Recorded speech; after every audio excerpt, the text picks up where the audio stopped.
من الشیطان اللعین الرجیم بسم اللہ الرحمن الرحیم الحمد للہ الذی ہدانا لہذا وما كنا لنہتدی لولا ان ہدانا اللہ لقد جاءت رسل ربنا بالحق الصلاة والسلام على رسول المسدد والمصطفى الأمجد والمحمود الأحمد أبي القاسم محمد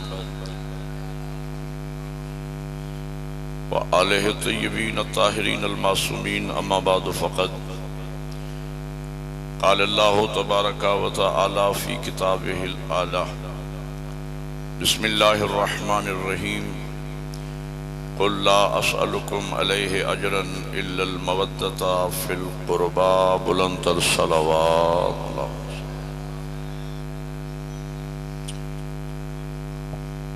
برادران ایمانی موالیان حیدر کرار و عاشقان حسین ابن علی، میں نے آپ حضرات کے سامنے قرآن مجید کی ایک معروف آیہ وافی ہدایہ کی تلاوت کا شرف حاصل کیا ہے۔ ارشاد رب العزت ہے قل لا اسألکم علیہ اجرا الا المودۃ فی القربہ،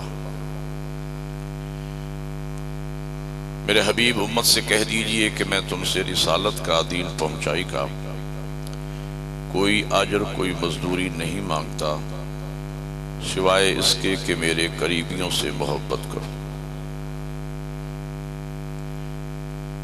وہ خالق کائنات نے محبت اہل بیت کو اجر رسالت قرار دیا ہے، اور ساتھ اس ذات نے احسان یہ کیا ہے کہ محبت کا حکم تو دیا ہے لیکن محبت کی کوئی لیمٹ، محبت کی کوئی حد اللہ نے معین نہیں فرمائی، بلکہ ہر امتی کے ظرف پہ چھوڑ دیا کہ جس کا جتنا ظرف اس کی اتنی محبت۔ میں ایک چھوٹی سی روایت آپ کے سامنے عرض کرنا چاہتا ہوں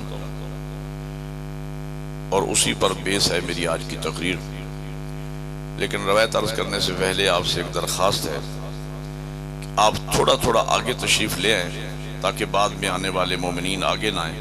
ایک ایک قدم درود پڑھتے ہوئے آپ حضرات سے گزارش ہے کہ ذرا آگے آئیں، یہ جگہ آگے خالی پڑی ہے، آگے آگے تشریف لے آئیں، درود پڑھتے ہوئے آگے آ جائیں۔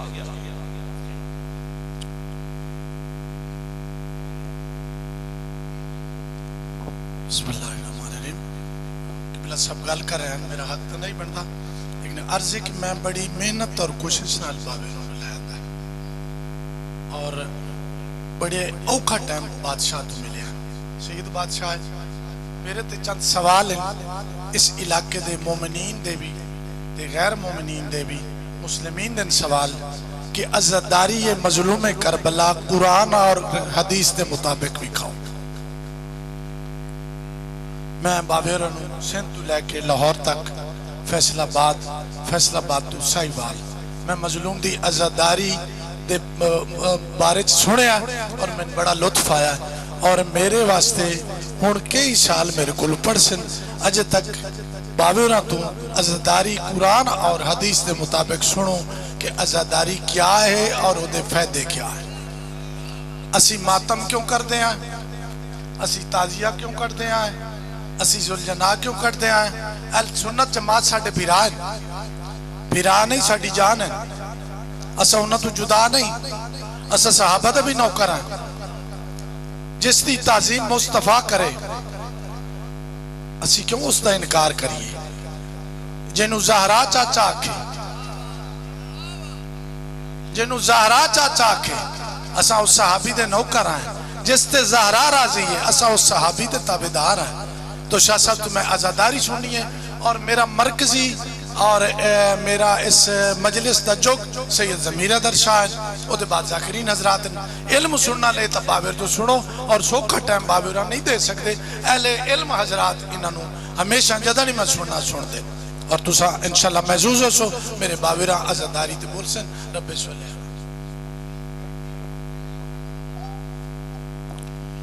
درود پڑھیں محمد و آل محمد، اللہم صلی اللہ علیہ وسلم۔ جی میں عرض یہ کر رہا تھا کہ خالق کائنات کلام مجید میں ارشاد فرما رہے ہیں میرے حبیب امت سے کہہ دیجئے کہ میں تم سے رسالت کا، دین پہنچائی کا کوئی اجر، کوئی مزدوری نہیں مانگتا، سوائے اس کے کہ میرے قریبیوں سے محبت کرو۔ اللہ نے محبت کا حکم تو دیا ہے، لیکن محبت کی کوئی لمٹ، محبت کی کوئی حد اللہ نے معین نہیں فرمائی۔ اگر خدا محبت کی حد معین فرما دیتا اور جو امتی اس حد تک نہ پہنچ سکتا وہ دائرہ اسلام سے خارج ہو جاتا، لہذا اللہ نے ہر امتی کے ظرف پہ چھوڑ دیا کہ جس کا جتنا ظرف اس کی اتنی محبت۔ ایک چھوٹی سی روایت عرض کرتا ہوں جو زبان زد عام ہے، 73 فرقوں میں اس کے بارے میں کوئی اختلاف نہیں ہے کہ حضور کے دندان مبارک میدان احد میں شہید ہو گئے۔ ایک عاشق رسول نے سنا، اس نے ٹھنڈی سانس لی۔ ایک اور صحابی نے سنا، وہ آنسوؤں کے ساتھ رویا۔ ایک اور محب رسول نے سنا، وہ چیخیں مار مار کے رویا۔ ایک اور صحابی نے سنا، وہ روتے روتے بے ہوش ہو گیا۔ حضرت آویس کرنی نے کرن میں سن لیا کہ اللہ کے محبوب نبی کے دندان مبارک شہید ہو گئے۔ اس نے پتھر اٹھایا اور اپنے سامنے والا دانت توڑ لیا۔ سوچا کہ شاید نہ ہو، یہ نہ ہو حضور کا ساتھ والا دانت ہو، تو ساتھ والا توڑ لیا۔ روایت میں ملتا ہے کہ حضرت آویس کرنی نے عشق مصطفیٰ میں 32 کے 32 دانت توڑ لیے۔ میں اتنی تمہید کے بعد کہنا یہ چاہ رہا ہوں کہ جس نے محبت رسول میں ٹھنڈی سانس لی وہ رونے والے کو بدعت نہیں کہتا، رونے والا چیخے مارنے والے کو بدعت نہیں کہتا، چیخے مارنے والا بے ہوش ہونے والے کو بدعت نہیں کہتا، بے ہوش ہونے والا دانت توڑنے والے اور خون بہانے والے کو بدعت نہیں کہتا۔ میں کہتا ہوں بھائیوں، بدعت تو تب بنے جب محبت کی کوئی حد معین ہو۔ بڑی مہربانی، ایک نعرہ حیدری، اللہ آپ کو جزائے خیر عطا فرمائے۔ موضوع آپ نے سن لیا ہے، جس موضوع پہ میں نے بات کرنا ہے، میں یہاں سے بات شروع کر رہا ہوں۔ جیسے محرم الحرام کا چاند طلوع ہوتا ہے، سارا سال مسلمانوں کے ہاں کتاب شریعت بند رہتی ہے۔ جیسے ہی ایام عزا، نواز رسول کے غم کے ایام شروع ہوتے ہیں، کتاب شریعت کھل جاتی ہے۔ سوال و جواب کا ایک سلسلہ ہے جو شروع ہو جاتا ہے کہ یہ مجلس کہاں لکھی ہے، یہ ماتم کہاں لکھا ہے، یہ جلوس کہاں لکھا ہے، یہ تعزیہ لکھا دکھاؤ، یہ علم لکھا دکھاؤ، یہ گریہ لکھا دکھاؤ، یہ لکھا دکھاؤ، وہ لکھا دکھاؤ۔ میں کہتا ہوں نبی کو لکھنے نہ دیا، ہم سے لکھا پوچھتے ہو۔ توجہ ہے یا نہیں آپ حضرات؟ آج ایک نعرہ مل کے عبادت کرو حیدری۔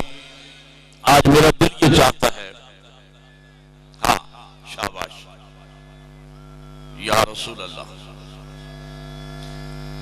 حیدری، بہت شکریہ، اللہ جزائے خیر عطا فرمائے۔ آج قبلہ کے حکم کے مطابق میرا دل یہ چاہتا ہے کہ اس مجلس میں مجلس، ماتم، گریہ، جلوس، تعزیہ، علم، ذوالجنا، پوری عزاداری میں قرآن سے دکھانا چاہتا ہوں۔ 2-3 منٹ انتہائی اہم ہیں، آپ توجہ فرمائیں گے تاکہ میں اپنا موضوع اب تک پہنچا سکوں۔ میرے قبلہ، قرآن ہے سب سے بڑے کا کلام۔ سب سے بڑا کون ہے؟ ہمارا خالق و مالک۔ فقط ہمارا خالق نہیں ہے، 14 کا خالق بھی وہی ہے۔ ایک بات یاد رکھنا پڑے لکھے دوستو، جو بڑا ہوتا ہے نا وہ فائل طے نہیں کرتا۔ صدر اور وزیر اعظم کا کام فائل طے کرنا نہیں ہوتا، فائل طے کرنے کے لیے پورا سیکریٹریٹ ہوتا ہے۔ صدر اور وزیر اعظم کا اپروول چلتا ہے، صدر اور وزیر اعظم سگنیچر کرتے ہیں، صدر اور وزیر اعظم ایک جملے میں اپنا حکم جاری کرتے ہیں۔ قرآن ہے سب سے بڑے کا کلام۔ قرآن احکامات کی کتاب ہے، یاد رکھنا، قرآن ڈیٹیل اور تفصیلات کی کتاب نہیں ہے۔ میں 2-3 مثالیں دوں گا تو چھوٹے بچے بھی سمجھ کے جائیں گے۔ نماز ایک بہت بڑا چیپٹر ہے، نماز ایک بہت بڑا باب ہے۔ فقہ کی کتابوں میں عنوان دیا جاتا ہے کتاب الصلاۃ، یعنی نماز باقاعدہ الگ سے ایک مکمل کتاب ہے۔ اس میں کل کتنی نمازیں واجب ہیں، یومیہ نمازیں کتنی ہیں، یومیہ نمازوں کا طریقہ کار کیا ہے، ان کے اوقات کیا ہیں، تکبیرۃ الاحرام کیسے کرنا ہے، قیام میں کیا پڑھنا ہے، رکوع میں کیا پڑھنا ہے، سجود میں کیا ذکر کرنا ہے، تشہد و سلام میں کیا پڑھنا ہے، صبح کی کتنی رکعت نماز ہے، ظہر عصر کی کتنی ہے، مغرب عشاء کی کتنی کتنی ہے، وضو میں فرائض کتنے ہیں، مستحبات کتنے ہیں، مبطلات وضو کتنی چیزیں ہیں، مبطلات نماز کتنی چیزیں ہیں، شکیات نماز کل کتنے ہیں، ان میں سے کوئی شک پڑ جائے تو اس کا تدارک کیسے کرنا ہے، مثلا مسافر کی نماز کی کیا کیفیت ہے، حاضر کی نماز کی کیا کیفیت ہے، عورت کب نماز پڑھ سکتی ہے، کب نماز نہیں پڑھ سکتی ہے، اس کی ڈیٹیل و تفصیلات قرآن میں نہیں ہے۔ سب سے بڑے کا حکم قرآن میں موجود ہے، اقیموا الصلاۃ، نماز قائم کرو، یا ورکعوا مع الراکعین، رکوع کرو رکوع کرنے والوں کے ساتھ، یا حکم آیت میں موجود ہے ان الصلاۃ کانت علی المؤمنین کتابا موقوتا، بے شک ہم نے نماز مومنوں پہ فرض کی۔ توجہ کرو تو ایک جملہ عرض کر دو اسی آیت کے ترجمے میں۔ اللہ فرماتا ہے، قرآن کی آیت میں نے پڑھی ہے، ان الصلاۃ کانت علی المؤمنین کتابا موقوتا، بے شک ہم نے نماز مومنوں پہ فرض کی ہے۔ ایمان کی تین ضدیں ہیں، شرک ایمان کی ضد ہے، کفر ایمان کی ضد ہے، نفاق ایمان کی ضد ہے۔ مومن وہ ہے جو لا الہ الا اللہ پڑھ کے شرک سے دور ہو چکا ہو، محمد رسول اللہ پڑھ کے کفر سے دور ہو گیا ہو، اور علی ولی اللہ پڑھ کے نفاق سے دور ہو گیا ہو۔ شاباش، ایک نعرہ مل کے عبادت کرو، حیدری۔ اور اللہ فرماتے ہیں ہم نے نماز مومنوں پہ فرض کی ہے۔ اس کی ڈیٹیل و تفصیلات نہیں ہے، 70 مرتبہ نماز کا حکم ہے، لیکن حکم موجود ہے، ڈیٹیل نہیں ہے۔ روزہ بہت بڑی کتاب ہے، بہت بڑا چیپٹر ہے، کل کتنے روزے واجب ہیں، کب روزہ رکھنا ہے، کب کھولنا ہے، مفترات روزہ کتنی چیزیں ہیں، روزہ کب واجب ہوتا ہے، کب واجب نہیں ہوتا، بیمار کے روزے کے کیا احکامات ہیں، عورت کے روزے کے کیا احکامات ہیں، مرد کے روزے کے کیا احکامات ہیں، مسافر اس کو روزہ کیسے رکھے، حاضر کے روزے کے احکامات کیا ہیں، کل کتنے روزے واجب ہیں، ڈیٹیل و تفصیلات قرآن میں نہیں ہے۔ سب سے بڑے کا حکم موجود ہے، یا ایھا الذین آمنوا کتب علیکم الصیام کما کتب علی الذین من قبلکم لعلکم تتقون، اے ایمان والو روزے تم پہ لکھ دیے گئے ہیں، کما کتب علی الذین من قبلکم، جس طرح تم سے پہلے لوگوں پہ فرض کیے گئے، کیوں؟ لعلکم تتقون، تاکہ روزے رکھنے کے بعد تم متقی بن جاؤ۔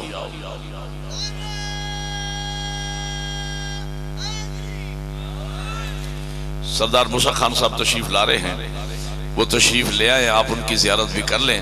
وہ بیٹھتے ہیں تو میں بات کو آگے بڑھاتا ہوں، ان کی آمد پر بلند آواز سے درود پڑھ لیں محمد والے محمد پر۔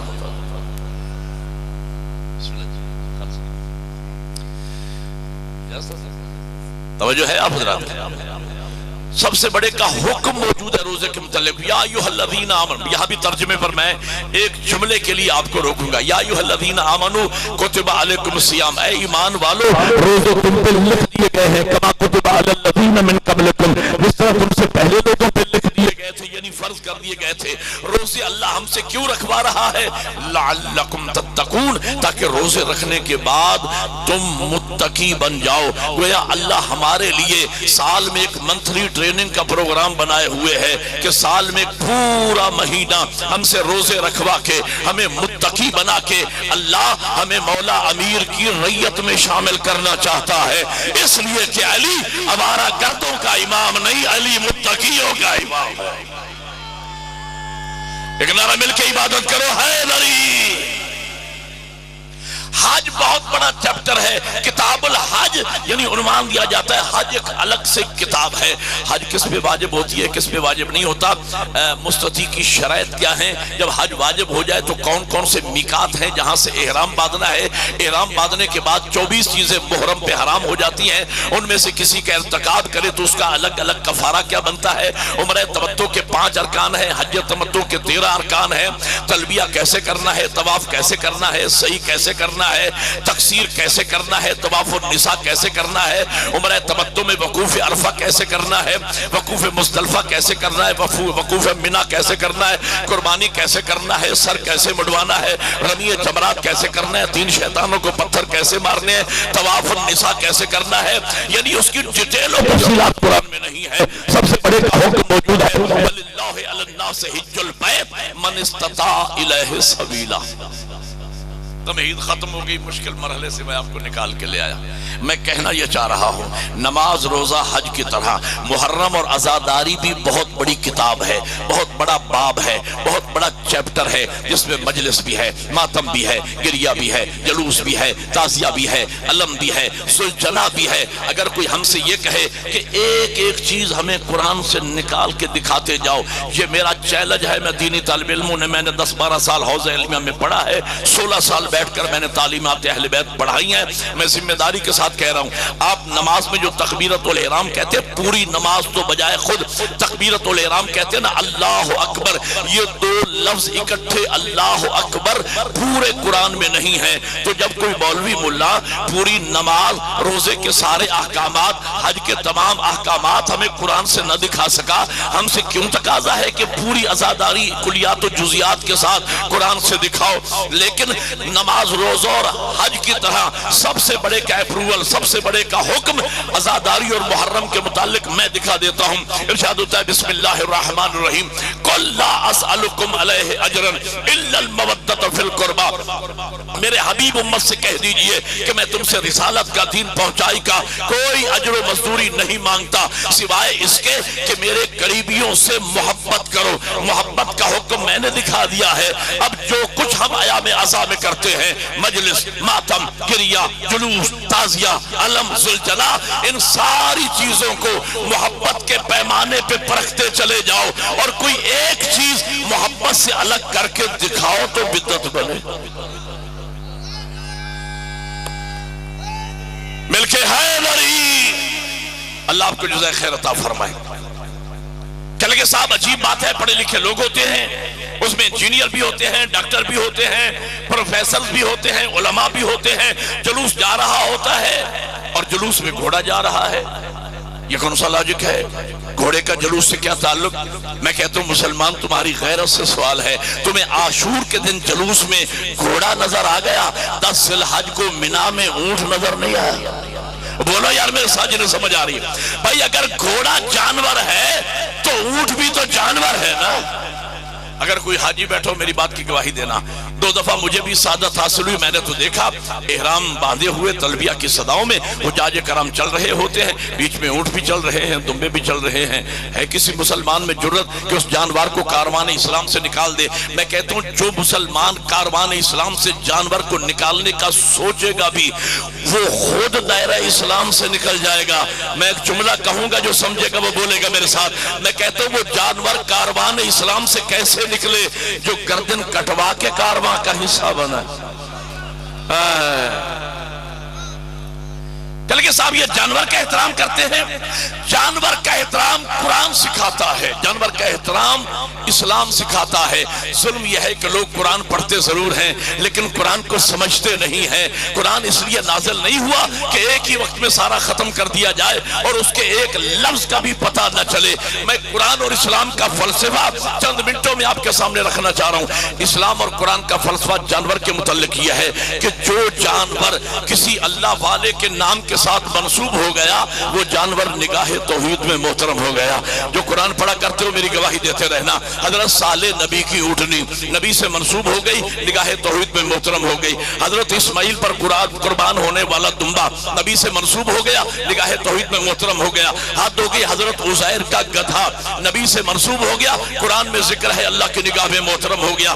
اس سے بھی حد ہو گئی اصحاب کہف کا کتا۔ بولو یار، اصحاب کہف نبی نہیں تھے، معصوم نہیں تھے، ارے اللہ والے تھے۔ لفظ اصحاب بتلاتا ہے وہ نبی کے صحابی تھے، سچے تھے، سچوں کے پیچھے کتا ہو لیا۔ نہیں میری بات مکمل ہو بزرگوں، پھر نعرہ لگاؤ، لیکن میری بات مکمل ہونے کے بعد، بات تاریخی ہو تو نعرہ بھی تاریخی لگا دینا، لیکن سارے مل کر میری بات مکمل ہونے کے بعد، اصحاب کہف نبی نہیں تھے، معصوم نہیں تھے، اللہ والے تھے۔ لفظ اصحاب بتلاتا ہے وہ نبی کے صحابی تھے، سچے تھے، سچوں کے پیچھے کتا ہو لیا۔ 73 فرقوں کے علماء کہتے ہیں وہ کتا قیامت کے دن لباس بشری پہن کر جنت میں جائے گا۔ تو ایک اشارہ تو قرآن نے کر دیا نا کہ سچوں کے پیچھے لگ جانے والا ارے کتا ہی کیوں نہ ہو جہنم میں نہیں جاتا ہے۔ اب مل کے بولو حیدر مل کے بولو یار. توجہ فرما رہے ہیں آپ. اچھا آپ نے محبت کا اظہار کیا تو بلا فصل جملہ سنیے. سچوں کو ماننے کا فائدہ کیا ہے؟ قبلہ نکیجہ صاحب قبلہ میں ایک تاریخی بات کہنے چلا ہوں اور مجمع الحمدللہ متوجہ ہے. سچوں کو ماننے کا فائدہ. حضرت موسیٰ سچا پیشوا، پیچھے 12 قبیلے، سامنے دریائے نیل، پیچھے فرعون لگا ہوا ہے. یاد رکھنا ان قبیلے والوں میں معصوم صرف موسیٰ تھے. قبیلے والے معصوم نہیں تھے. ان میں نیک لوگ بھی تھے، گناہگار بھی تھے. بھائی یہ بڑی نخرے والی قوم تھا بنی اسرائیل. انہوں نے خدا کو دیکھنے کی ضد بھی کی تھی، انہوں نے منہ و سلوہ لینے سے انکار بھی کیا تھا. بھائی ان میں نیک بھی تھے، گناہگار بھی تھے. یار سوچنے کی بات ہے، بندہ خود عیب دار ہو، کم از کم امام تو معصوم ہو. بندہ خود گناہگار ہو، کم از کم پیشوا تو معصوم ہو. انہوں نے پیشوا معصوم کو بنایا. حضرت موسیٰ سچا پیشوا، پیچھے 12 قبیلے، سامنے دریائے نیل. قرآن یہ کہتا ہے جب تک حضرت موسیٰ کا آخری ماننے والا دریائے نیل سے نکل نہیں گیا، دریا نہیں ملا. اب نہ سمجھو کہ مجھے لاہور تک دکھ رہے گا. میں کوشش کر رہا ہوں میری بات کو سمجھو، سمجھ کے بولنا. 12-14 بندے سمجھ کے بولے. میں ہر بندے کی داد پہ مطمئن نہیں ہوتا. پڑھے لکھے لوگ بولے میرے ساتھ، بات سمجھ آئے صرف وہ بولے، باقیوں کے لیے قید نہیں ہے. حضرت موسیٰ سچا پیشوا، پیچھے 12 قبیلے، سامنے دریائے نیل. قرآن یہ کہتا ہے جب تک حضرت موسیٰ کا آخری ماننے والا دریائے نیل سے نکل نہیں گیا، دریا نہیں ملا. اور جب تک آخری فرعونی دریا میں آ نہیں گیا، دریا نہیں ملا. تو قرآن نے پیغام کیا دیا کہ سچا پیشوا اکیلا نجات نہیں پاتا، سارے ماننے والوں کو لے کے نکلتا ہے. اور جھوٹا پیشوا اکیلا نہیں ڈوبتا. نہیں نہیں نہیں نہیں نہیں نہیں اس طرح نعرہ مجھے نہیں چاہیے. میری بات مکمل ہو، مل کے نعرہ لگائیں، بے سرے نعرے نہ لگائیں، لیکن میری بات مکمل ہونے کے بعد ایک ہی نعرہ لگے، لیکن پوری توجہ کی توانائیوں سے. میرے قبلہ جب تک حضرت موسیٰ کا آخری ماننے والا دریائے نیل سے نکل نہیں گیا، دریا نہیں ملا. جب تک آخری فرعونی دریا میں آ نہیں گیا، دریا نہیں ملا. قرآن نے پیغام یہ دیا سچا پیشوا اکیلا نجات نہیں پاتا، سارے ماننے والوں کو لے کے نکلتا ہے. جھوٹا پیشوا اکیلا نہیں ڈوبتا، سارے جھوٹوں کو لے کے ڈوبتا ہے. آج لوگ مجھ سے پوچھتے ہیں ارے آپ کا 12واں امام ابھی تک کیوں نہیں آیا؟ آپ کا دعویٰ ہے ہمارا 12واں امام آئے گا. دشمنان سیدہ سے، دشمنان اہل بیت سے، دشمنان عزاداری سے آ کے انتقام لے گا. ابھی تک کیوں نہیں آیا؟ ابھی تک کیوں نہیں آیا؟ میں کہتا ہوں میرا 12واں انتظار میں ہے. آخری یزیدی بھی پیدا ہو لے، آخری حسینی بھی آ جائے. اب مل کے بولو حیدری. بہت شکریہ. میرا 12واں انتظار میں ہے.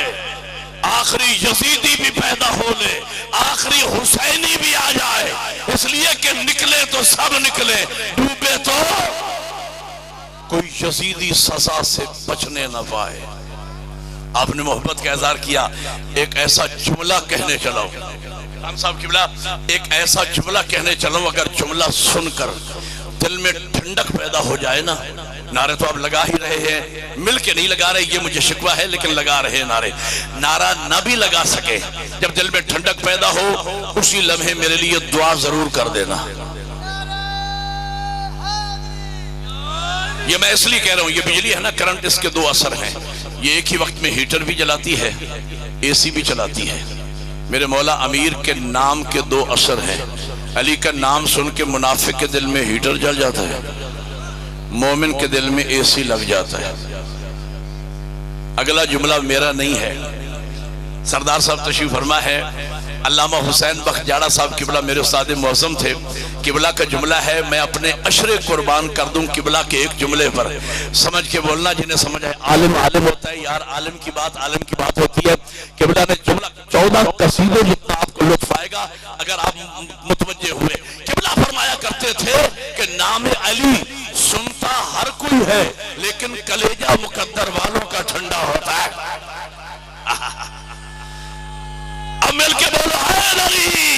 کلیجہ مقدر والوں کا ٹھنڈا ہوتا ہے۔ تو میں کہنا یہ چاہ رہا تھا، جس جملے کا میں نے آپ سے وعدہ کیا ہے، حضرت موسیٰ سچا پیشوا، پیچھے 12 قبیلے، سامنے دریائے نیل ہے، پیچھے فرعون لگا ہوا ہے۔ قرآن یہ کہتا ہے ایک سچا پیشوا موسیٰ، آخری حلالی تک توجہ، ایک سچا پیشوا موسیٰ 12 کے 12 قبیلوں کو نجات دلوا کے لے گیا۔ تو میں سوچتا یہ ہوں، جب ایک سچا پیشوا موسیٰ 12 کے 12 قبیلوں کو نجات دلوا دے تو کیا قیامت کے دن 12 سچے مل کر ایک قوم کو نہ بخشوائیں گے؟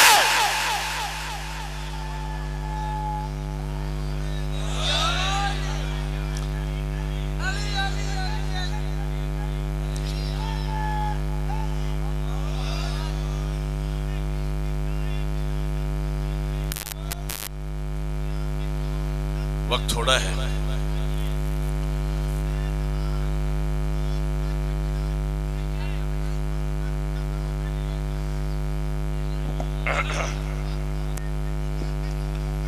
ہاں حیدری، اللہ آپ کی جزا خیر۔ اصحاب کہف نبی نہیں تھے، لفظ اصحابت لاتے نبی کے صحابی تھے، سچے تھے، سچوں کے پیچھے کتا ہو لیا۔ علماء کرام آج بھی مساجد میں بیٹھ کر اصحاب کہف سے وفا کرنے والے کتے کا ذکر فخر سے کرتے ہو، اور اپنے نبی کے بیٹے پر قربان ہونے والے ذوالجناح کے ذکر کو بدعت کہتے ہو۔ کہنے لگے صاحب یہ شیعہ اصحاب یہ جانور کا احترام کرتے ہیں۔ میں نے 5 فقہوں کا مطالعہ کیا ہے، اور اس مسئلے میں تمام فقہاء اسلام متفق ہیں کہ 10 ذی الحج کو جو آپ قربانی کا جانور کرتے ہیں اس کا احترام کرو۔ احکام باقاعدہ کتابوں میں لکھے ہیں، اس کے آگے نہ چلو، اس کو پیٹو مت، اسے گالی نہ دو۔ قلائد کی لفظ قرآن نے استعمال کی ہیں، اس کے گلے میں جو رسی ہے نا اس رسی کا بھی احترام کرو۔ ہم نے علماء سے پوچھا کہ ہم اشرف المخلوقات ہو کر ہم ایک جانور کا احترام کریں؟ علماء اسلام نے کہا کہ تم احترام کا فلسفہ سمجھے نہیں۔ ہم نے عرض کیا کہ علماء کرام سے سمجھا دیجئے، تو علماء نے متفق علیہ بات کی، سمجھایا کہ احترام کا فلسفہ اصل میں یہ ہے کہ اصل میں ہے خدا محترم، جناب اسماعیل ہوئے خدا پہ قربان تو اسماعیل محترم، وہ دمبا ہوا جناب اسماعیل پہ قربان تو وہ دمبا محترم، یہ جانور بنا اس دمبے کی نقل تو یہ جانور محترم، اس کے گلے میں پڑی رسی تو وہ رسی محترم۔ احترام توحید سے چل کے رسی تک پہنچا، رسی سے چل کے خدا تک پہنچا۔ میں نے کہا بھائی یہی دلیل تو میری بھی ہے، اصل میں خدا محترم، امام حسین ہوئے خدا پہ قربان تو حسین محترم، حسین ہوئے کربلا میں دفن تو کربلا محترم، کربلا میں بنا روزہ شبیر تو روزہ محترم، یہ تعزیہ بنا اس روزے کی نقل تو یہ تعزیہ محترم۔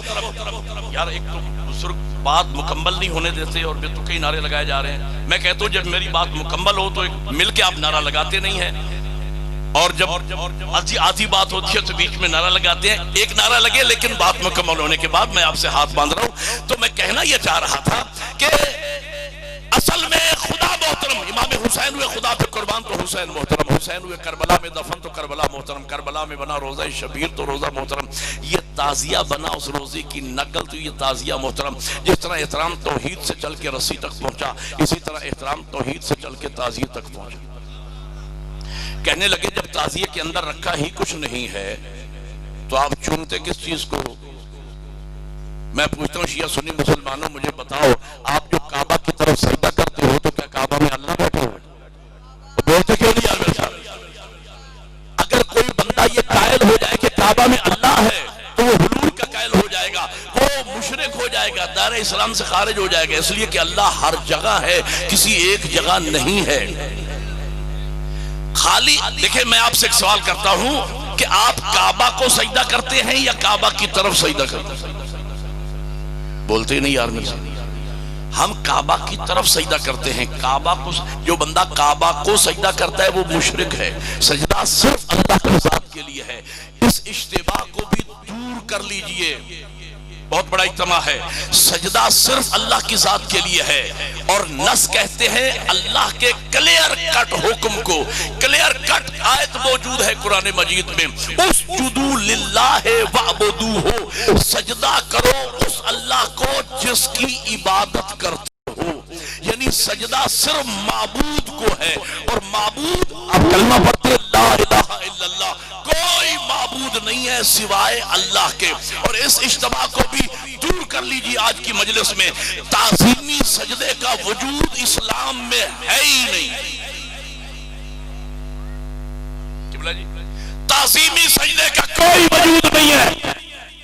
یہ جو کہتے ہیں نا کہ فرشتوں نے حضرت آدم کو سجدہ کیا، آدم قبلہ تھا، سجدہ ذات توحید کو تھا، حکم خدا کو سجدہ تھا. تعظیمی سجدے کا وجود نہیں. یہ پیر کو سجدہ، یہ فلاں کو سجدہ، یہ فلاں دربار کو سجدہ، یہ فلاں چیز کو سجدہ. سجدہ سوائے اللہ کی ذات کے کسی کے لیے جائز نہیں ہے. میرے پاس ٹھوس دلیل موجود ہے. دلیل یہ ہے کہ اگر اللہ کے علاوہ تعظیمی سجدہ کسی کے لیے جائز ہوتا تو مولا علی نبی کو سجدہ کرتے. جناب سیدہ مولا علی کو سجدہ کرتی، حسنین اپنی ماں عصمت کبریٰ کو سجدہ کرتے، سرکار وفا مولا حسین کو سجدہ کرتے. اگر تعظیمی سجدے کا وجود اسلام میں ہوتا.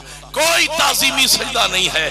بعض لوگ اشتباہ کرتے ہیں کہ زائرین جاتے ہیں مقامات مقدسہ پر زیارت میں اور امام حسین کے روزے کو سجدہ کرتے ہیں. کوئی زائر امام حسین علیہ السلام کے روزے کو سجدہ نہیں کرتا. جیسے ہی روزہ سامنے آتا ہے فوراً زائر سجدہ شکر میں کرتا ہے. اللہ تیرا شکر ہے جس نے مولا حسین کی زیارت بخشی ہے. وہ اللہ کی ذات کو سجدہ ہوتا ہے. اہل بیت جسے سجدہ کرتے ہیں وہ مسجود حقیقی ہے اللہ کی ذات. بہرحال میں آپ سے پوچھتا ہوں، ہم قبلہ کی طرف سجدہ کرتے ہیں. کعبہ کی نسبت ہے ذات توحید کے ساتھ. خالی ہمارا رخ ہوتا ہے قبلہ کی طرف، سجدہ ذات توحید کو ہے. اسی طرح خالی ہمارا منہ ہوتا ہے تعزیے پر، سلام عقیدت شہادت عظمیٰ کو ہے.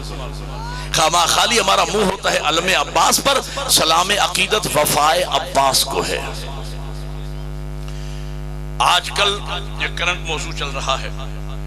کراچی میں اور اسلام آباد میں ریلیاں نکلی جس میں شیعان حیدر کرار کے خلاف لغویات بکا گیا اور اعتراضات کیے گئے اور کہا گیا کہ میاں یزید کو برا نہیں کہنا چاہیے، یزید کا معاملہ. اور ایک نے تو یہاں تک کہہ دیا کہ اس کو رحمت اللہ علیہ کہنا چاہیے، یزید کو برا نہ کہو، ہو سکتا ہے اللہ یزید کو معاف کر دے. میں نے کہا بھائی ہم نے توحید کے فوراً بعد اللہ کی عدالت کا اقرار کیا ہے. ہمارا اللہ عادل ہے، ظالم نہیں. بولو یار میرے ساتھ، ہمارا اللہ عادل ہے. بھائی نقل کفر نباشد. اگر خدا یزید کو معاف کر دے تو معاف کر کے کہاں لے جائے گا؟ جنت میں. کون سی جنت میں؟ جس کا سردار حسین ہے.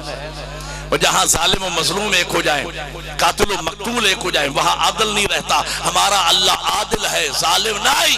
لیکن مصر ہے لوگ. اور یہاں تک کہا گیا میاں اس دور میں جو اصحاب رسول تھے جب انہوں نے یزید کی بیعت کر لی تھی تو امام حسین نے کیوں نہ کی؟ اس مسئلے کا جواب آج سے نصف صدی پہلے مولانا ابوالعلا مودودی جماعت اسلامی کے بانی نے بہت خوبصورت جواب دیا.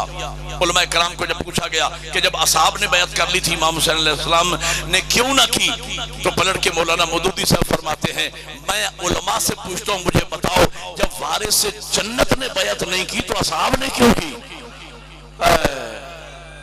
اب مل کے بولو سارے حیدری. یہ نعرہ اپنے پر موقع لگایا ہے. جی تو میں کہنا یہ چاہ رہا تھا میاں یزید کو برا نہ کہو، ہو سکتا ہے اللہ میں کہتا ہوں بھئی اللہ تو یزید کو معاف کرے گا نہیں. البتہ تمہیں اختیار ہے قیامت کے دن جہاں یزید جائے تم بھی ساتھ چلے. غور ہے یہ نہیں. وقت تھوڑا ہے، میں اس مسئلے کو 2 اور 2 4 کل کے 1.5 منٹ میں حل کرنے چلاؤں. آپ کی ذوق سماعت پر اعتماد کرتے ہوئے 2 بندے آپس میں لڑ پڑے. ایک نے دوسرے کو کوسا اللہ کرے تو مر جائے. دوسرا سیانہ آدمی تھا، سگڑ سمجھدار. اس نے کہا تو میرا پروردگار ہے، تو میرا خالق و مالک ہے، تو کہے گا اور میں مر جاؤں گا. میں نے کہا جو 4 دن اللہ نے زندگی لکھی ہے نا وہ مجھے زندہ رہنا ہے. تیرے کہنے سے میں مروں گا نہیں، لیکن تیرا اتنا کہنے سے کم از کم مجھے آج تیرے دل کا ارادہ پتا چل گیا ہے کہ تو چاہتا ہے مر جاؤں. اب ماتمی ازادار جو سمجھے گا وہ بولے گا میرے ساتھ. میں کہتا ہوں ان ملاؤں کے کہنے سے، ان تکفیریوں کے کہنے سے یزید بخشا تو نہیں جائے گا، اتنا کہنے سے ان کے مذہب کا تو پتا چل گیا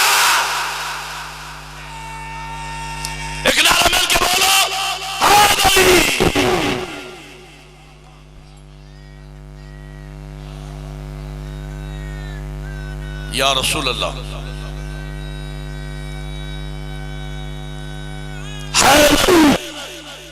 بھائی 7 منٹ انتہائی اہم ہے جس کے لیے میں نے یہ موضوع لیا ہے۔ میاں یزید کو برا نہ کہو، یہ 2 شہزادوں کا معاملہ تھا۔ میں کہتا ہوں جس امت کو اتنی تمیز نہ ہو کہ عمران کا پوتا حق پہ ہے یا سفیان کا پوتا حق پہ ہے، جن علماء کو اتنی تمیز نہ ہو کہ حق کس کے ساتھ ہے اور آج تک فیصلہ نہ کر سکیں، ان علماء سے کیوں ہم دین لیں اور کیسے دین لیں جنہیں آج حسین سمجھ میں نہیں آتا، جو یزید کے بارے میں نرم گوش اپنے دل میں رکھتے ہیں۔ میں کہہ لگے یزید جمہوری خلیفہ تھا، ٹھیک ہے ہوگا جمہوری خلیفہ، اور جمہوریت کے جو 4 اصول مسلمانوں نے وضع کیے ہیں وہ اس پر منطبق بھی ہوتے تھے، یعنی یزید پر استخلاف بھی تھا، شورا بھی تھا، قیاس بھی تھا، اجماع بھی تھا، یہ 4 اصول اس پر منطبق ہوتے ہیں۔ اور یزید کا باپ اپنی زندگی میں یزید کے لیے عالم اسلام سے بیعت لے کے مرا تھا، یہ ٹھیک ہے، عالم اسلام یزید کی بیعت کر چکا، اکیلے حسین نے نہیں کی نا، تو اگر وہ جمہوری خلیفہ تھا تو یزید کو تو خوش ہونا چاہیے تھا کہ چلو اکیلا حسین صحیح، کم از کم اپوزیشن ہے تو صحیح۔ شاہ صاحب قبلہ سیاسی آدمی ہیں، یہاں ان کا سیاسی ایک رول ہے، میں ان کی موجودگی میں یہ جملہ کہہ رہا ہوں کہ بھائی اپوزیشن تو جمہوریت کے بننے کا سبب ہوتی ہے۔ اگر وہ جمہوری خلیفہ تھا اور عالمی بھئی ایک سیاسی پارٹی پورے ملک کی سیٹیں لے جائے، صوبائی اور قومی ساری پورے ملک کی سیٹیں لے جائے سوائے کچے کھو کی 1 سیٹ کے، تو ان کو پریشانی کاہے کی ہے بھائی؟ جب عالم اسلام یزید کی بیعت کر چکا ہے اور اکیلے حسین نے نہیں کی تو یزید کو پریشانی کیوں ہے؟ شاہ صاحب قبلہ میں اس سے بڑا وزنی جملہ اس علاقے میں نے آج تک نہیں کہا ہے جو میں کہنے چلا ہوں۔ 5 بندے سمجھ کے مجھے دعا دیں گے، میں لاہور تک مطمئن جاؤں گا، لیکن جنہیں سمجھ آئے صرف وہ بولیں۔ یزید عالم اسلام یزید کی بیعت کر چکا ہے، اکیلے حسین نے نہیں کی، لیکن وہ مصر ہے جب تک حسین بیعت نہیں کریں گے میں چین سے نہ بیٹھوں گا۔ سردار صاحب قبلہ توجہ فرمائیں گے اس جملے پر، میں کہتا ہوں کسی ایرے غیرے کی کوئی حیثیت ہی نہیں ہے، خود یزید کی نگاہ میں حسین عالم اسلام سے وزنی ہے۔ چلو جنہیں سمجھ آئی ہے وہ بولے ہیں میرے ساتھ، خود یزید کی نگاہ میں حسین عالم اسلام سے وزنی تھا، پورا عالم اسلام اس کی نگاہ میں ٹک نہیں رہا تھا۔ وہ کہتا تھا جب تک حسین، اچھا وہ بیعت لے کے چاہتا کیا تھا؟ نوجوان ماتمی سر اٹھائے، آپ نے بیعت سن رکھی ہے، میں بیعت کے عنوان پر 4 جملوں میں ایک پوری کتاب بیعت آپ کے حوالے کرنے چلا ہوں۔ پڑھے لکھے دوست وزن کریں گے کہ میں کیا کہہ رہا ہوں، بلکہ اگر میں یہ کہوں کہ ہر جملے میں ایک پوری کتاب دے رہا ہوں تو یہ مبالغہ نہیں ہے۔ بیعت کے عنوان سے میں بزرگوں کی بات نہیں کرتا، لیکن جوانوں کے لیے میں کہہ سکتا ہوں کہ یہ بات آپ پہلی مرتبہ سنیں گے ایک طالب علم کے ساتھ، میں اپنی کم علمی اور کم وضاحتی کے مطابق عرض کر رہا ہوں۔ معاملہ بیعت ہے کیا؟ بھئی یزید کیوں مصر ہے کہ جب تک حسین بیعت نہیں کریں گے؟ یزید یہ سمجھتا تھا اگر حسین میرے ہاتھ پہ ہاتھ رکھ دیں تو یہ اکیلے حسین کا ہاتھ نہیں، حسین و منی۔ وہ بولو یار خدا کے لیے جنہیں سمجھ آ رہی میری بات، شاباش۔ حیدری یزید یہ جانتا تھا کہ یہ اکیلے حسین کی بیعت نہیں، یہ رسول اللہ کی بیعت ہو جائے گی، یہ 1,24,000 انبیاء کی بیعت ہو جائے گی۔ قبلہ جی میں اپنی طرف سے جگر کا خون دوں گا سیدہ کے لال کی عظمت اور ان کی حقانیت کو ثابت کرنے کے لیے۔ میں کہاں تک سمجھا پاتا ہوں یا نہیں سمجھا پاتا یہ میرا مقدر ہے، لیکن میں بات کرنے لگا ہوں بیعت پر ایک جملے میں پوری کتاب۔ یزید کا منصوبہ یہ تھا اگر حسین میرے ہاتھ پہ ہاتھ رکھ دیں اس کا نتیجہ یہ نکلے گا پھر میں مستند ہو جاؤں گا، پھر میں جو کہتا جاؤں گا دین بنتا جائے گا، میں جو کرتا جاؤں گا دین بنتا جائے گا۔ وہ چاہتا یہ تھا کہ بیعت کے ذریعے سے سامنے بینر ہو اسلام کا، پیچھے نظام چلے کفر کا، سامنے نام محمد کا، پیچھے نظام چلے دشمنان محمد کا۔ بطول کے بیٹے نے میدان کربلا میں یزید کو چیلنج دیا، یزید حسین کی زندگی میں یہ کیسے ہو سکتا ہے نام میرے نانا کا ہو کردار تیرے دادا کا؟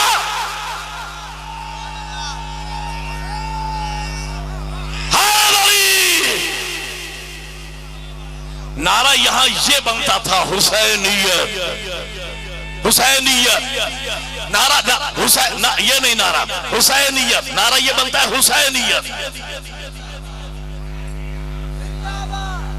ہاں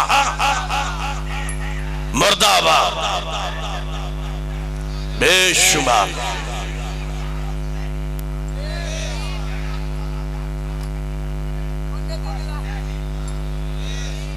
مل کے حیدری. میرے مولا نے میدان کربلا میں یزید کو چیلنج دیا، یزید حسین کی زندگی میں یہ کیسے ہو سکتا ہے؟ نام میرے نانا کا ہو، کردار تیرے دادا کا ہو، بیعت نہیں کی میرے مولا. کہنے لگے صاحب دو شہزادوں کا معاملہ تھا، ایک جیت گیا ایک ہار گیا. میں کہتا ہوں دنیا کی کسی ڈکشنری میں مجھے دکھاؤ.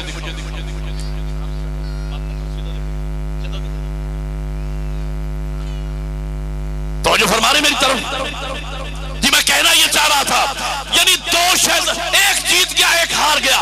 میں کہتا ہوں دنیا کی کسی ڈکشنری میں مجھے دکھاؤ جہاں قتل کر دینے کا معنی لکھا ہو فتح اور قتل ہو جانے کا معنی لکھا ہو شکست. یہ دنیا کی کسی ڈکشنری میں نہیں ہے. ہمیشہ مقصد کی جیت ہوتی ہے، مقصد کی ہار ہوتی ہے. یزید کا مقصد تھا میں بیعت لے کے رہوں گا، مولا حسین کا مقصد تھا میں بیعت نہیں کروں گا. یزید بیعت نہ لے سکا تو یزید ہار گیا نا. بولتے کیوں نہیں یار؟ یہی تو مقدمہ تم مجالس میں لڑتے ہو، چوکوں میں جلوسوں میں. یزید بیعت نہ لے سکا تو یزید ہار گیا نا. میرے مولا حسین نے بیعت نہیں کی تو حسین جیت گیا نا. تو چونکہ یزید ہار گیا تو ظاہری اقتدار تو اس کے پاس تھا ہی. اب میں صرف جوانوں سے بات کروں گا، ماتمیوں سے. بات پسند آئے میرے لیے دعا کر دینا. بات تاریخی کہنے چلا ہوں میں. یزید، یہ میری تحقیق ہے، آج دنیا کے 27 ملک ایسے ہیں جن پر اس دور میں اکیلے یزید کی حکومت تھی. یزید کی حکومت میں سورج غروب نہیں ہوتا تھا. جوانوں یزید اتنا چھوٹا نہیں تھا جتنا آپ نے سمجھ رکھا ہے. یہ تو 1400 سال سے آپ کی لعنت کے ہاتھوں پٹ پٹ کے اتنا سر ہے. چلو کچھ نوجوان سمجھ کے بولے ہیں میرے ساتھ. تو چونکہ یہ ہار گیا اور ظاہری اقتدار تو اس کے پاس تھا ہی، تو اس نے اپنی شکست کا بدلہ لینے کے لیے طاقت کا بہیمانہ استعمال کیا اور اس نے امام حسین علیہ السلام کو شہید کر دیا. اچھا وہ جاہل تو تھا ہی، وہ یہ سمجھا کہ میں امام کو قتل کر دوں گا تو حسین مر جائیں گے. لیکن وہ جاہل سمجھ نہ پایا کہ قتل ہے ظالم کے اختیار میں، موت ہے اللہ کے اختیار میں. اگر میری بات سمجھو تو نعرہ حسینیت زندہ باد کا اور یزیدیت مرد آباد کا لگے اگر دل چاہے، لیکن میری بات مکمل ہونے کے بعد. وہ جاہل تو تھا ہی، وہ یہ سمجھا کہ میں امام کو قتل کر دوں گا تو حسین مر جائیں گے. وہ جاہل سمجھ نہ پایا قتل ہے ظالم کے اختیار میں، موت ہے اللہ کے اختیار میں. ظالم نے امام کو قتل تو کر دیا، اللہ نے قدرت کاملہ کا اظہار کیا، اللہ نے موت نہیں بھیجی. دلیل یہ ہے کہ نو کے نیزہ پہ تلاوت قرآن.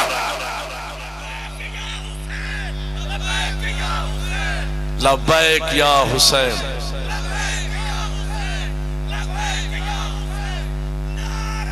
ہاں حیدری.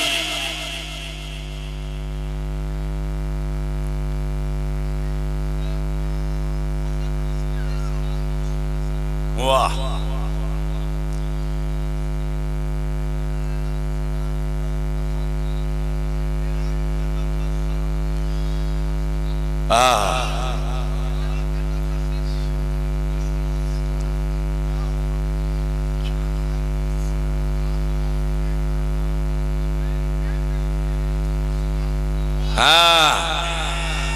شاباش.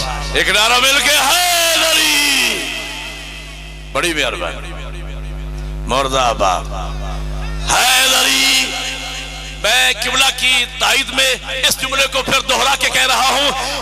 جاہل سمجھا کہ میں امام کو قتل کر دوں گا تو حسین مر جائیں گے، لیکن وہ سمجھ نہ پایا قتل ہے ظالم کے اختیار میں، موت ہے اللہ کے اختیار میں۔ ظالم نے امام کو قتل تو کر دیا، اللہ نے موت نہیں بھیجی۔ دلیل یہ ہے یزید کو مرے ہوئے 1400 سال ہو گئے، میرا حسین کل بھی زندہ تھا۔ اب مل کے بولو حسینیت، حسینیت، یزیدیت، یزیدیت، نعرہ حیدری۔ آخری جملہ اور یہیں پہ روک رہا ہوں، اللہ آپ کی جزائے خیر عطا فرمائے۔ آخری جملہ، میرا حسین جیت گیا، یزید ہار گیا۔ اس علاقے کے مومنین، اگر میں مولا حسین کی جیت تمہیں اسی مجلس میں آنکھوں سے دکھا دوں پھر تو دعا کرو گے یا نہیں؟ آخری جملہ ہے اور میں یہیں اس پہ روک رہا ہوں۔ 2 جملے مصائب کے، میں خان صاحب کو ٹائم دوں، بحر المصائب بہترین میرے مولا کے مداح خان آپ کو تفصیلاً مصائب سنائیں گے۔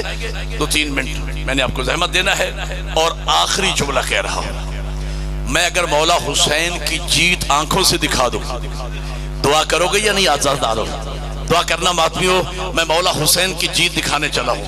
میرا حسین جیت گیا، یزید ہار گیا۔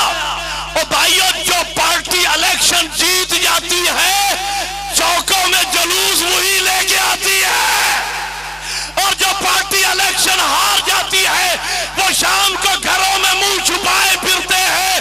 لوگوں، میرا حسین جیت گیا۔ 40 پہ دنیا میں حسین کے جلوس دیکھ لینا، یزید ہار گیا۔ 20 صفر کو یزیدی آج بھی گھروں میں منہ چھپائے پھرتے ہیں۔ مل کے حیدری، ہم کیوں نہ لعنت کریں اس ملعون پر جس کے دربار میں رسول زادیاں کھڑی رہی، جس نے سادات کا بھرا گھر اجاڑ۔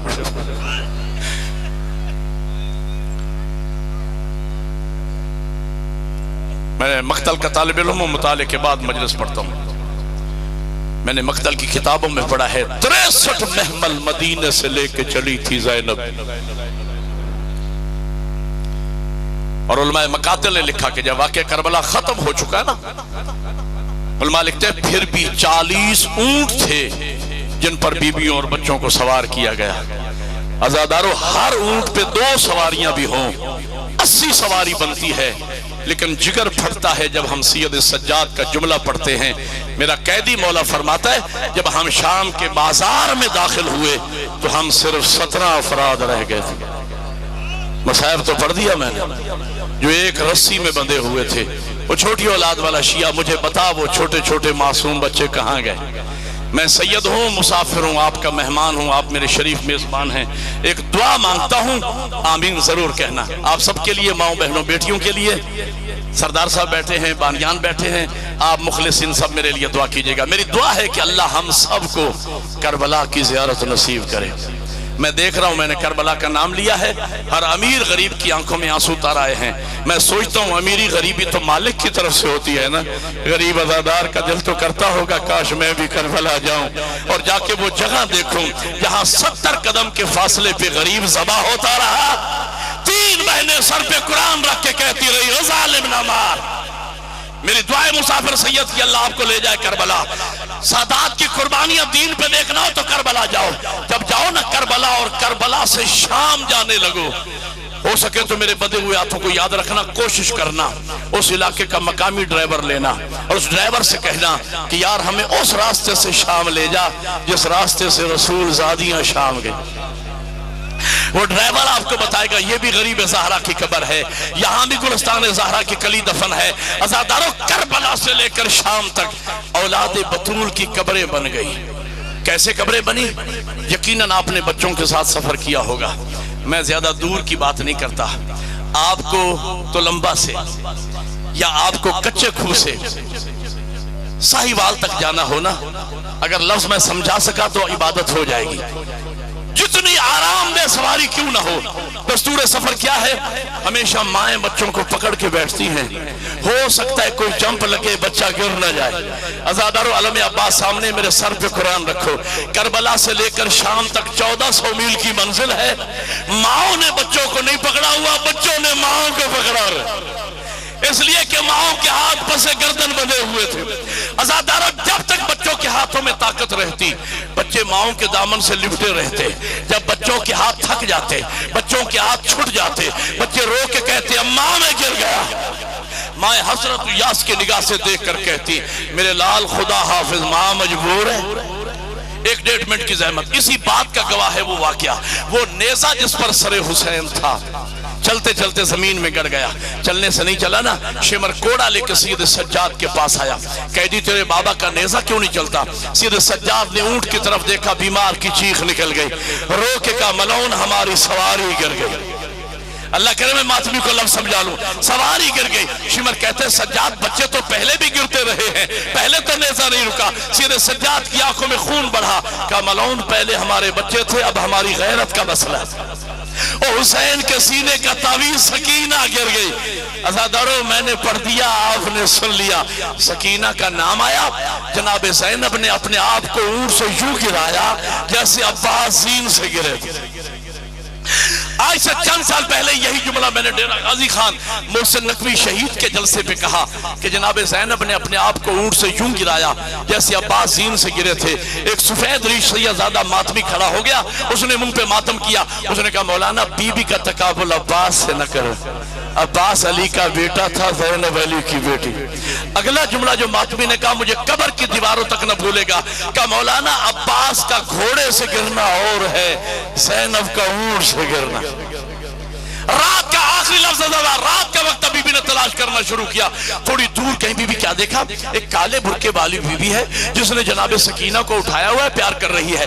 جناب زینب آگے بڑی، سکینہ بیٹا آؤ قافلہ رکا ہوا ہے، بچی کو لیا، پھر اس بی بی کی طرف دیکھ کر کہا بی بی آپ نے ہم پہ بڑا احسان کیا، ہماری یتیم بچی کو اٹھایا، لیکن ہائے افسوس زینب غریب ہو گئی۔ یہ جملہ صرف رونے کا نہیں، ماتم کا جملہ ہے۔ زینب غریب ہو گئی، میں تجھے اس احسان کا بدلہ نہیں دے سکتی، لیکن کریم کی بیٹی ہوں، ایک وعدہ کرتی ہوں، قیامت کا دن ہوگا ماں بطول سے تیری سفارش کرواؤں گی۔ اور شیعہ بطول کا نام آیا، بی بی نے نقاب الٹ دیا، رو کے کہا بیٹا زینب مجھے پہچان، ارے میں تیری ماں زہرا، جب سے تم نے مدینہ چھوڑا میں نے جنت ایسی اور ویڈیوز دیکھنے کے لیے ہمارے YouTube چینل کو سبسکرائب کریں۔ بہت شکریہ۔